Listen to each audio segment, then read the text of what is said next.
Okay, so next is right to complain and investigation process under Section 12, right to complain. Any persons who believes that they have been tortured or subjected to cruel treatment has the right to file a complaint.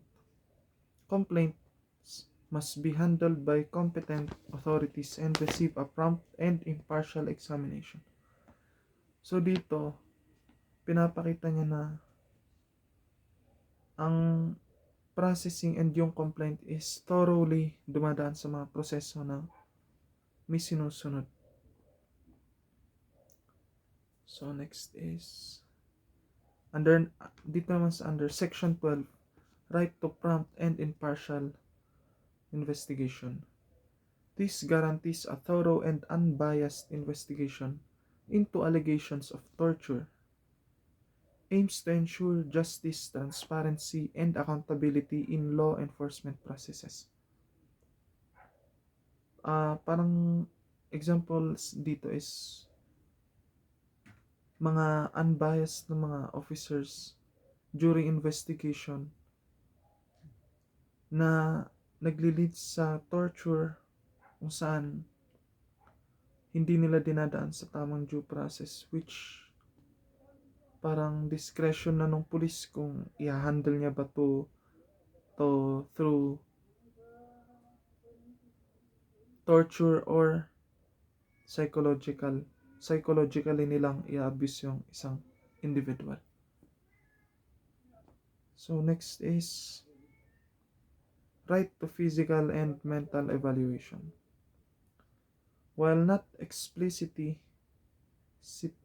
stated as a right of the affected person, the acts focus on defining physical and mental torture, and the need to prove such acts necessitate the right of the person to undergo physical and psychological evaluation to determine if torture or ill treatment occurred. So dito may karapatan kang magpag-examine kung during investigation ba nakaranas ka ng psychological abuse or physical abuse sa mga officers during investigation or during process sa trial. Next is right to have statements obtained by torture inadmissible under Section 7. Any confession, admission, or statement obtained as a result of torture shall be inadmissible in evidence in any proceedings, except if used against the person accused of torture as proof of the act. This protects individuals from being convicted based on coerced statements. So dito, sinasabi na lahat ng confession, admission, or statement na nag-result ng torture shall be inadmissible, tulad ng pag sa interrogation.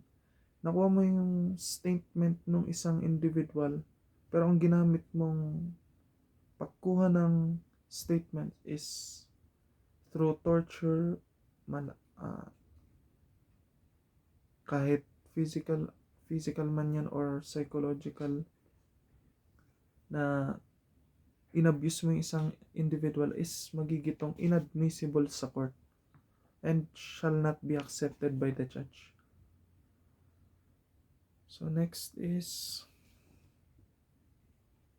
right to information on the rights to demand physical examination or IRR. The implementing rules and regulations of RA 9745 or the Anti-Torture is explicitly state the right to own choice, which refers to the right of all persons in custody to be informed in oral or written form, in a language or dialect understood by them, of their right to demand a physical examination.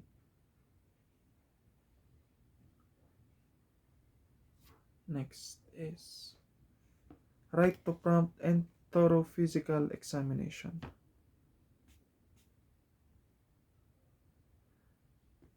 The IRR also emphasizes the right to physical examination, which guarantees every person's arrested, detained, or under custodial investigation the right to a prompt and thorough examination of the purpose of determining whether or not torture has been inflicted. This examination should be made before and after any acts of interrogation and immediately before and after any transfer between detention institutions. So, dapat before interrogations, dapat meron i-examine ka. Pati after nung acts ng interrogation, dapat ma-examine ka kung may nangyari bang torture ng mga officers sa'yo. And if napatunayang merong torture or abuse, yung statement na nakuha sa'yo is magiging inadmissible. Okay, so next is Anti-Enforced or Involuntary Disappearance Law, or RA 10353. Right to life, number 1 is right to life, liberty, and security of persons. So, under RA 10353 is anchored on the state's policy to value the dignity of every human person and guarantee full respect for human rights, giving the highest priority to measures that upholds and enhance the right to life, liberty, and security of all persons. The very existence of this law underscores the statement and state's commitment to preventing the most extreme violation of these rights. Enforced disappearance.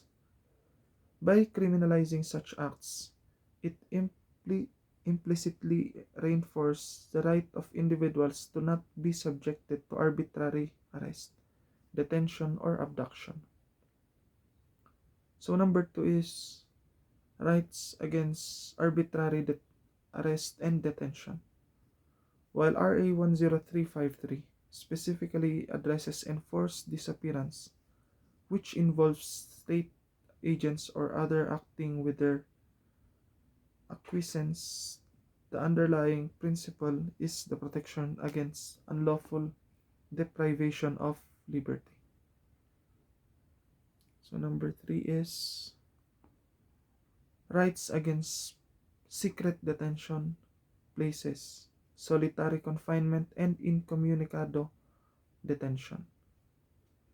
Under Section 2 of RA 10353, explicitly declares it the policy of the state to prohibit the use and establishment of secret detention places, solitary confinement, incommunicado, or other similar forms of detention. This directly safeguards the rights of individuals deprived of liberty that are held in officially recognized detention facilities and to have contact with the outside world. And number 4 is right to immediate access to communication. Under Section 6 of RA 10353, grants the absolute right of any person deprived of liberty to have immediate access to any form of communication available.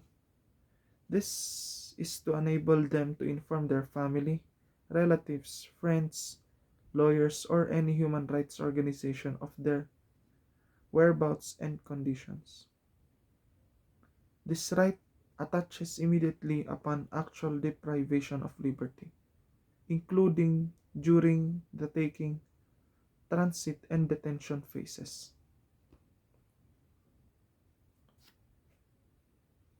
So lastly is number 5, right to information on whereabouts and condition. Implicit in the duty of the state to prevent enforced disappearance is the right of the affected person, their family, and disappearances is the right of the affected person, their family, and legal representatives to know their whereabouts and condition. The Act's requirement for immediate reporting of information related to disappearances under Section 7, and the duty of inquest and investigation officers to disclose information about a potential victim of enforced disappearance under Section 9 reinforces this right. Number 6 pa pala. Right to due process. While not explicitly detailing all aspects of due process during police operations, RA 10353's focus on preventing secret detention and ensuring communication access are fundamental elements of due process. The emphasis on accountability and penalizing those involved in enforced disappearances also implies the right of the affected person to have the circumstances of their deprivation of liberty investigated and addressed through legal channels. Number 7 is right to legal counsel and human rights organization. The right to immediate access to communication under Section 6 explicitly includes the right to inform a lawyer and any human rights organization about their situations. This underscores the importance of legal presentations and external oversight in ensuring the rights of persons under police custody or officers are respected. Number 8, right to have their deprivation of liberty officially recorded. While not a specific section detailing recording procedures for all arrests, the split of RA 1053, particularly in preventing secret detention, necessitates proper documentation of any deprivation of liberty by state agents.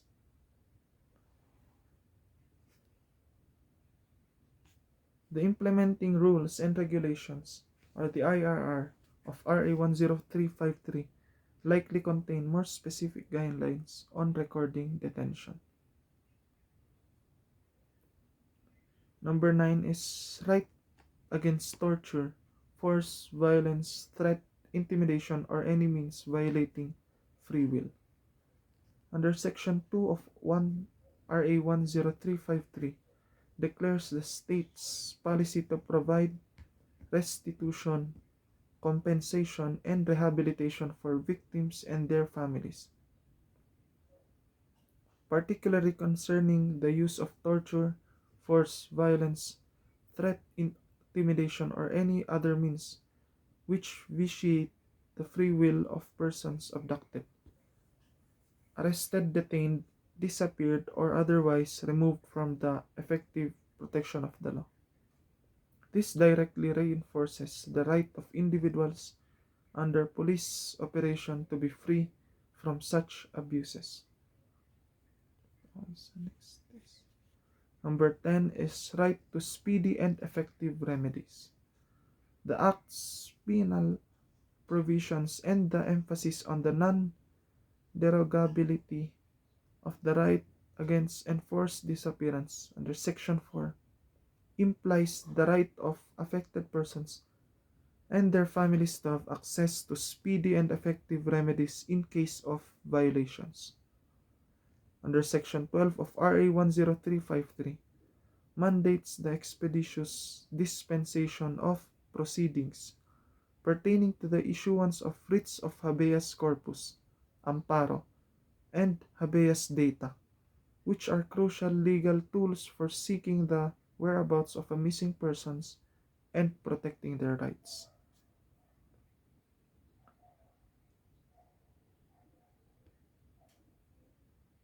Republic Act No. 9851, or the Philippine Act on Crimes Against International Humanitarian Law, Genocide, and Other Crimes Against Humanity.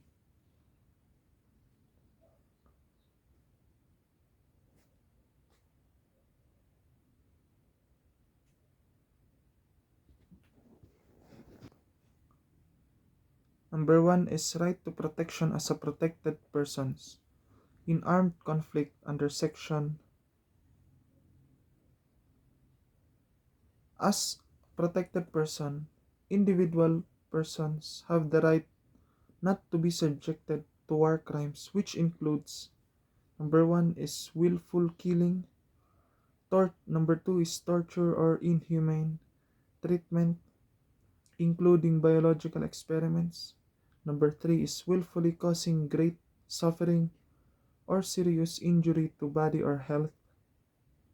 Number 4 is expensive destruction and appropriation of property not justified by military necessity and carried out unlawfully. And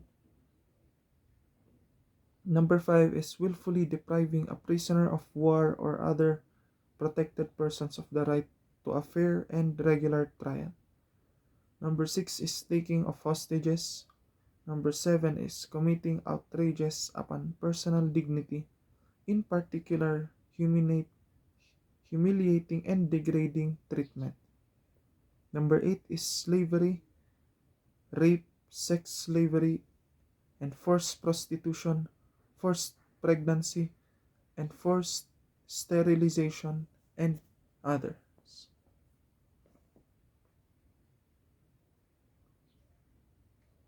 Number 2 is right not to be subjected to genocide under section 3 and 5. The act defines genocide as a specific acts committed with intent to destroy, in whole or in part, a national, ethnic, racial, religious, social, or any other similar, stable, and permanent group. As such, these facts include number 1 is killing members of the group. Number 2, causing serious bodily or mental harm to members of the group. Number 3 is deliberately inflicting on the group conditions of life calculated to bring about its physical destruction in whole or in part. Number 4 is imposing measures intended to prevent births within the group. Number 5 is forcibly transferring children of the group to another group. Individuals have the right not to be subjected to these acts during law enforcement operation, especially in situations of internal unrest or armed conflict. Number 3 is right not to be subjected to crimes against humanity. Number 6 is torture. 7 is rape, sexual slavery, and others.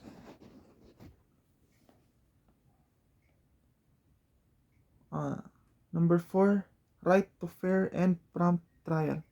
Under Section 4, the state shall guarantee persons suspected or accused of having committed grave crimes under international law all rights necessary to ensure that their trial will be fair and prompt is strict in accordance with national and international law and standards for fair trial.